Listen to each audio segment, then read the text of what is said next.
오늘 제가 본문의 말씀을 통해서 예수 그리스도를 보내신 목적이라고 하는 제목을 제가 정했는데요. 하나님께서 당신의 아들 예수를 이 땅에 보내주신 목적이 여러 가지로 이렇게 그 성경에 나와 있지만 특별히 한 가지로 이렇게 딱 함축시키면 죄인 되었던 저희들에게 하나님의 아들 독생자를 통해서 자유함을 얻게 하기 위함임을 우리가 믿습니다. 그리고 그 자유함이라고 하는 것은 우리가 이 땅에서 악한 어둠의 영역에 사로잡혀 있는 것이에요. 그래서 예수를 통해서 우리가 그 사로잡힘에서 우리가 노임을 받게 되는 거지요. 오늘 이 본문의 말씀 주요 핵심도 악한 어둠의 영, 사단에게 잘 잡혀서 어떤 자기의 삶을 영위하지 못하는 자에게 예수 그리스도께서 그를 자유케 하시는 그 대목의 말씀이 핵심인 것입니다. 우리가 이 땅에 살아가면서 예수를 믿음으로 말미암아 많은 기적을 체험하면서 살아갑니다. 우리가 그거를 느끼든 느끼지 않든 간에 우리가 많은 걸 체험하고 살아가요. 근데 어떤 사람은 기적을 통해서 하나님 대신 예수님을 만나고 우리가 늘 감사하는 삶을 살아가는가 하면, 또 어떤 사람은 그 경험을 통해서 우리 인생이 변화되지 않고, 즉 우리의 속 사람이 변화되지 아니하고 그냥 기적을 경험만으로 하는 것으로 끝나버리는 이런 사람이 있습니다. 성경 많은 곳에서 기적을 보시는 것은 어떤 의미가 있다고 생각하십니까? 성경에서 보면은 하나님을 통해서 또 그의 아들 예수님을 통해서 많은 기적과 이적을 보여주고 계시는데요. 우리가 그 이 기적과 이적을 단순히 보고 듣고 체험하는 것으로 끝나는 것이 아니고 그 속에는 깊은 의미가 있다는 것이죠. 그 다름 아닌 그 기적을 통해서 예수님이 하나님 되심과 또 그리스도가 되심을 알게 하기 위해서 사람이 할 수 없는 초인적인 초자연적인 그런 기적적인 일들을 행하신다는 것이죠. 다시 말해서 광풍으로 인해서 파도가 치는 바다를 향하여 잠잠하게 하심으로 예수님께서 우주 만물을 다스리는 하나님이 되심을 우리가 알게 하고 또 그것을 하나님께서 보여주신 것이요.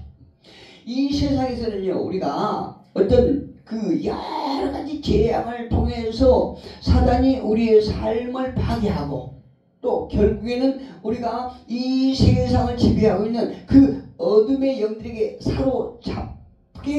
잡히게 하는 거죠. 그 사단이 하는 목적이고 예수님께서 이 땅에 오신 목적은 그 상황에서 우리를 건져내신 것이에요. 그리고 이미 저와 여러분은 거기서 건짐을 받은 귀하고 복된 하나님 백성임을 우리가 믿습니다. 귀신을 쫓아내시는 일과 병든 자를 고치는 일과 그리고 죽은 사람을 살리시는 일을 행하여 예수님이 하나님 되시며 그리스도가 되신다는 사실을 알려주시기 위하여 오늘 본문도 그렇죠. 오늘 우리가 보고 있는 1절과 20절까지 한번 이렇게 자세히 보게 되면 귀신 들린 사람이 고침을 받은 사건이 나옵니다. 귀신도 한둘이 아니고 어떤 귀신입니까? 군대마귀.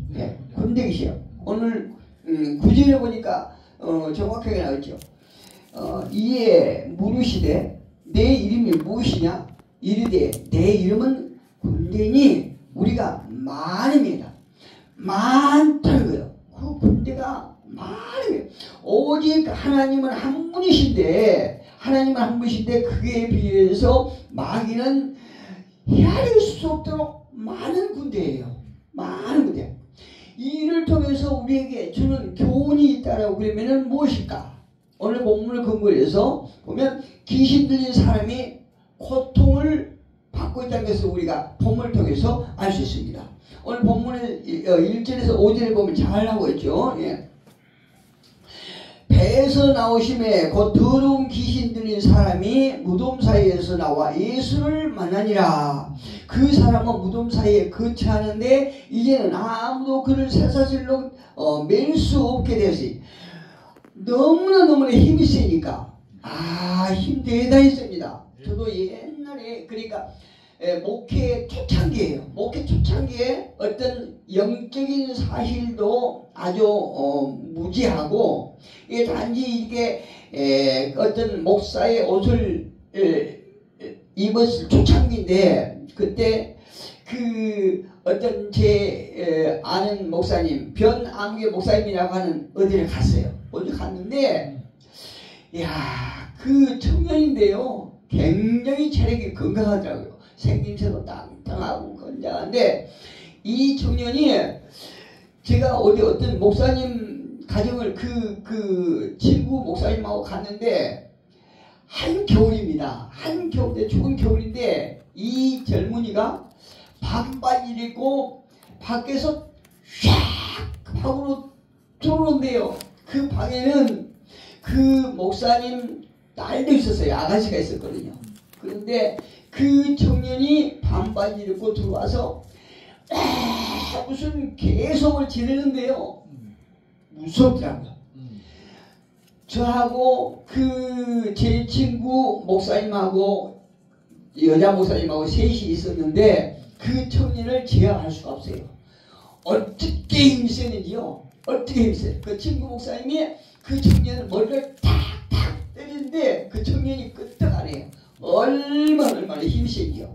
오늘 본문에도 보니까 이 귀신이 얼마나 힘이 센지 쇠사슬 쇠 줄로도 묶을 수가 없다는 얘기예요. 이 정도로 이게 자기의 힘이 아닌 그 어떤 악한 영에 사로잡힌 자들이 이렇게 힘이 강한 거예요. 물론 우리가 알아야 될 것은 예수의 힘에 우리가 예수의 힘은 그 악하고 더러운 그 귀신의 힘보다도 월등하게 셈을 우리는 믿습니다. 단지 우리가 예수님께서 그 강력한 권세와 힘 이것을 우리가 활용할 수가 없다는 얘기죠. 왜 그렇습니까? 믿음이 없기 때문에 그래요. 믿음이 없기 때문에 어쨌든 이 악한 그 어둠의 영에 사로잡힌 이 사람이 무덤에서 나와서 이 거지를 밟아하는 거예요. 예수님 앞에서 더러운 영에 잡힌 사람이 무덤 사이에 살고 있다는 얘기요. 쇠사슬로도 맬 수가 없을 정도로 힘이 너무 세고 겨우 쇠사슬을 맨다고 해도 힘이 장사나 그것을 그냥 끊어버릴 정도니까 과히 짐작이 가지 않습니까? 여기서 특별히 우리가 눈여겨볼 그런 말은 더러운 귀신이라는 거예요. 더러운 귀신. 더러운 귀신은 한마디로 딱 요약하면 거룩하신 하나님의 영과 반대되는 거죠. 예, 거룩하신 하나님의 영과 반대되니 이것은 순수하지 못하고 부정하다는 의미가 있어요. 예. 하나님의 거룩함에서 떠난 인간은 더러운 죄인이 될 수밖에 없다는 것을 우리에게 보여주는 것입니다. 예, 우리가 모든 죄들이 하나님을 떠남으로 발생한다는 것을 우리가 알 수 있어요. 비록 우리가 이 땅에서 좋은 옷을 걸치고 호화로운 저택에 살지라도 마귀의 영에 잡힌 인간은 무덤 속에서 썩은 식체의 냄새를 맡으면서 사는 것과 똑같다는 의미예요. 예. 그래서 귀신 들린 사람은 밤이나 낮이나 무덤 사이에서나 산에서나 소리를 지르면서 돌아다녔고요. 다른 사람도 괴롭히고 자기의 몸을 해치려는 게 이게 특징이에요. 예, 마귀에 잡힌 자들의 삶을 보면 자기의 삶을 해치는 것이요. 자기를 또 자해를 막 하고, 예, 막 아까 제가 말씀드렸던 그 젊은 사람들 있죠. 자기의 팔을 막 물고 막 막 고개를 흔들더라고. 아주 무서울 정도. 이렇게 어둠의 영에 잡힌 자들은 자기의 몸을 해하고 자기를 괴롭히는 것. 이게 귀신의 특징인데요. 2절과 3절에서 보니까 이 마귀에 잡힌 자가 특별히 더러운 귀신이요, 도로운 귀신이고 무덤 속에 살고 힘이 강하다는 얘기예요. 무덤 사이에 거주했다는 것은 귀신들 사람이 주로 거주하는 곳은 무덤 사이예요. 예, 무덤. 이 갈 곳이 없기 때문에 무덤 사이에 살았다는 것은 당연한 일 아닙니까? 그런데 귀신이 무덤 사이에 있었다는 것은 인간의 죽음과 관계에 있다는 얘기인 것을 우리에게 보여주는 것이에요. 귀신은 우리가 세상에서 정상적인 삶을 살지 못하고 죽음으로 몰아가고 있다는 의미입니다. 이게 얼마나 안타까워요. 하나님의 형상대로 지음받은 자들이 그 악한 어둠의 영에 잡혀서 어떤 정상적인 삶을 살지 못하고 또 세상에서 어떤 죽음과 관계된 그런 삶을 살고 있다는 것이 정말 안타까운 것이에요. 귀신의 대장 사탄은 인간을 요구해서 죄를 범하게 하고 형벌로 인해서 죽게 만든다는 거예요. 이게 귀신의 특징이에요. 귀신의 목적입니다. 목적. 귀신의 목적이에요. 그것이 더러운 귀신이 하는 일이라는 거죠. 이 귀신이 혹은 우리 믿음의 사람들에게 혹은 질병을 갖다주고 또 삶을 파괴하는 것을 볼 수 있어요. 오늘 5절에도 보면 밤낮 무덤 사이에서나 산에서나 늘 소리 지르며 돌로 자기의 몸을 해치고 있었더라. 5절에 보니까 그렇게 얘기를 하지 않습니까? 이 귀신들 보면요, 무엇인가 우리가 사람과 사이, 인격과 인격과의 어떤 열매 맺는, 그러니까 결과가 정상적으로 도출이 되는 이런 대화를 한 게 아니라 혼자 알 수 없는 말을 꽁시렁꽁시렁 꽁시렁꽁시렁 합니다. 그 길가에 가다가 물 이렇게 그 더러운 것을 밟은 사람들이 남이 알 수 없는 말을 꽁시렁꽁시렁 하지 않습니까? 이 귀신에 잡힌 자들이 그래요. 무슨 말을 알 수 없는 말을 꽁시렁하면서 떠들고 다녀요. 제가 어려서요, 목포 유달산이 있지요. 목포 유달산에 갔는데 깨끗하게 차려입은 아가씨가, 깨끗하게 생긴 아가씨가 그 유달산을 돌아다니면서 무엇이라고 꽁시렁꽁시렁 혼자 말을 하는데 도저히 무슨 말인지 알 수 없어요. 그러면 그 말이 어떤 이유가 있는 말일까요? 아니에요. 아무 이유도 없고 아무 의미도 없는 그런 말을 꽁시렁꽁시렁 하는 거예요. 이 마귀들이 그래요. 제정신 가진 사람은 할 수 없는 말들이요, 말을 밑도 끝도 없는 한심한 말을 하고 다니는 거예요. 남들이 들으면 아주 불쾌한 악한 말을 하기도 하고, 이렇게 어떤 우리가 정상적인 사람에서 나오는 말이라고 할 수 없는 그런 말을 하게 됩니다. 이 악한 마귀가요, 이 하나님의 백성들, 하나님의 형상대로 지음받은 자들 그렇게 공격을 하고 삶을 파괴시키다. 우리 주변에 이처럼 험한 말을 하고 번잡하고 또 안정감이 없이 다니는 사람들이 있습니다.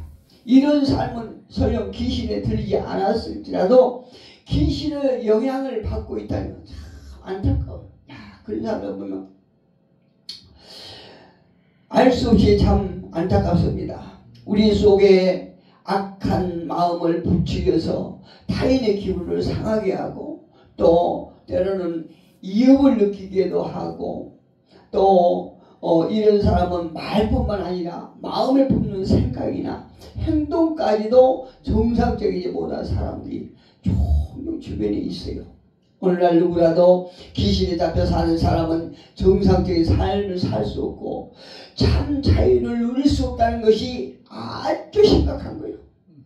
예수님께서 이 땅에 오신 목적은 하나님의 형상대로 하나님의 모양대로 지음받았으나 악한 어둠의 영에 잡혀서 참 자유를 잃어버린 자들을 구원시키기 위해서 오신 거지 않습니까? 그런데 그들이 하나님께 구원받지 못하고 돌아다니고 보면 정말 안타까워요. 하나님은요, 어떤 사람이라 할지라도, 어떤 자라 할지라도 하나님께서 택한 백성은 건져내십니다. 오늘 이 본문에 보니까 이처럼 쇠사슬로 묶이지도 묶일 수도 없는 강력한 그 악한 영에 잡힌 자를 예수님께서 어떻게 하십니까? 8절에 보니까 이는 예수께서 이미 그에게 이르시기를 더러운 귀신이 그 사람에게서 나오라 하셨습니다. 할렐루야. 예수님으로 말씀 한마디로 구원받은 걸 볼 수 있지 않습니까? 마귀에서 해방된 걸 볼 수 있어요. 우리가 하나님께서 늘 우리에게 하신 말씀을 우리는 염두에 됩니다. 우리가 어떤 상황이 있을지라도 하나님께 부르짖는 자들에게는 하나님의 긍휼을 베푸신다는 거죠. 구원을 주신다는 거죠. 그런데 이 마귀는요, 하나님을 부르짖지 못하도록 만드는 거예요. 항상 불안하게 하고 초조하게 하고 염려와 근심 가운데 마음의 정함이 없는 삶을 살아갈 수밖에 없도록 만든다는 거죠. 하나님의 아들 예수님은 우리에게 참자를 주시기 위해서 이 땅에 오셨고 평강을 누릴 수 있는 길을 우리에게 열어주시기 위해서 오신 거지 않습니까? 6절에 보니까 그가 멀리서 예수를 보고 달려와 절하며 누가요? 악한 사대에 잡힌 자가 큰 소리로 부르짖어 이르되 지극히 높으신 하나님의 아들 예수여 나와 당신이 무슨 상관이 있나이까? 원하건대 하나님 앞에 맹세하고 나를 괴롭히지 마옵소서. 귀신도 귀신같이 예수님이 누군지를 다 아는 거예요. 귀신이 어떻게 하든지 하나님의 사람들을 통해서 먹고 살기 위해서 그 속에 까지를 들고 그냥 안 나가려고 버티고 있는 거예요. 귀신들이 사람이 예수님을 보고 달려오지 않습니까? 큰 소리로 부르짖어 이르되 지극히 높이 하나님의 아들이여 아들 예수여. 마귀가 너무나 잘한 거예요. 하나님의 아들이라고는. 귀신은 일단 지가 살기 위해서 아부를 하지 않습니다. 아부를. 하나님의 아들 예수여. 이때 예수님 한마디 더러운 귀신아 그 사람에서 나오라. 할렐루야. 귀신은 대화의 상대가 아니지 않습니까? 그냥 명령하는 거예요. 어떤 사람들은요, 기도를 많이 했다는 사역자들 이렇게 보면 귀신하고 뭐라고 대화했다고 이런 간증을 하는 걸 들어봤어요. 그런데요, 귀신은 대화 상대가 아니에요. 그냥 명령에 쫓아내는 거예요. 예, 그냥 명령에 쫓아내서 그 삶을 회복시키는 것이 우리의 사명이고 예수님께서 오신 목적이거든요. 내 이름이 무엇이냐? 군대 마귀다 이렇게 말합니다. 군대 마귀. 예, 구절이겠죠. 군대 용어로 이제 한 6천 명이 있는 것 같아요. 대단해요. 그 숫자가 대단히 많아요. 그러나 예수님 앞에서는 어떨까요? 6천 명 아니라 6만 명이라 할지라도 예수 이름 앞에서는 그가 견딜 수가 없는 거예요. 어떤 군대 마귀라 할지라도 우리가 그걸 가지고 우리가 믿음으로 마귀를 병령하시기를 예수님을 축복합니다. 결국 2천만이 돼지 속으로 몰살나가죠. 그런데 이 엄청난 간격을 목격한 사람들의 반응이 참 재미있어요. 한 무리는 자신의 재산이 떼죽음을 당했다고 슬퍼하고 또 한 무리는 이 사건을 동네로 가서 많은 사람들에게 알리지 않습니까? 여러분들은 어떨 것 같아요? 예, 우리가 처음에 서두에 제가 말씀드렸던 것처럼 많은 사람들은 예수님께서 오늘날도 성령님을 통해서 하신 일을 체험하고 경험하는 사람도 있지 않습니까? 그런데 우리가 그 사건을 통해서 단지 성령님께서 하셨다는 그런 식으로 이렇게 넘어가는 것이 아니라 그 사건을 통해서 이 모든 이 세상의 모든 사건들을 만왕의 왕께서 그 일을 하신다는 그 사실을 보고 우리는 내면 상태로 변화를 받아 이 땅에서도 영향력을, 어떤 영향력입니까? 예수 이름으로 영향력을 행사하는 그 사명을 우리가 감당해야 된다는 거지요. 예, 우리가 단지 그냥 그 사건을 경험한 것으로 끝나면 안 돼요. 말씀을 이렇게 결론을 내려보겠습니다. 귀신 들림에서 예수의 은혜를, 자유를 얻은 사람은 19절에서 20절에 보니까 이런 상태를 봅니다. 허락하지 아니하시고, 그래 18절부터 예수께서 배에 오르실 때에 귀신 들렸던 사람이 함께 있기를 간구하시나 허락하지 아니하시고, 예수님과 귀신은 함께 동행할 수가 없는 거예요. 함께 존재할 수가 없는 거거든요. 허락하지 아니하시고 그에게 이르시되 집으로 돌아가 주께서 네게 어떻게 큰 일을 행하사 너를 불쌍히 여기신 것을 네 가족에게 알리라. 예수님께서 하신 일을 간증하라는 거죠. 전파라는 것이죠. 20절에 보니까 그가 가서 예수께서 자기에게 어떻게 큰 일을 행하셨는지를 데가볼리에 전파하니 모든 사람이 놀랍게 여기더라. 한 사람의 귀신 들린 사람이 자유함을 얻음으로 말미암아 많은 사람들이 예수님의 하신 일을 경험했다는 얘기입니다. 이렇게 큰 은혜를 체험한 사람이 예수님을 따라다니면서 예수님을 섬기고 예수님을 돕고자 하는 것은 당연한 거죠. 예, 당연한 거예요. 그렇다고 은혜를 체험한 모든 사람이 헌신하는 것은 아니지 않습니까? 어떤 사람은 경험으로 끝나는 것이고 또 다시 세상으로 돌아가서 또 힘든 삶을 살고, 어떤 사람은 작은 일에도 예수님을 통해서 하신 그 은혜를 간직하고 감사한 마음을 간직하면서 하나님을 섬기는 공경의 삶을 살아가는 이런 사람이 있다, 이 말씀이에요. 오늘 본문을 통해서 저와 여러분이 이 땅에 사는 날 동안 하나님 앞에 감사한 마음을 잊지 아니하고 우리가 늘 하나님을 말씀으로, 마음으로, 생각으로 섬기면서 전파하는 우리 모두가 되기를 예수 이름으로 축복합니다.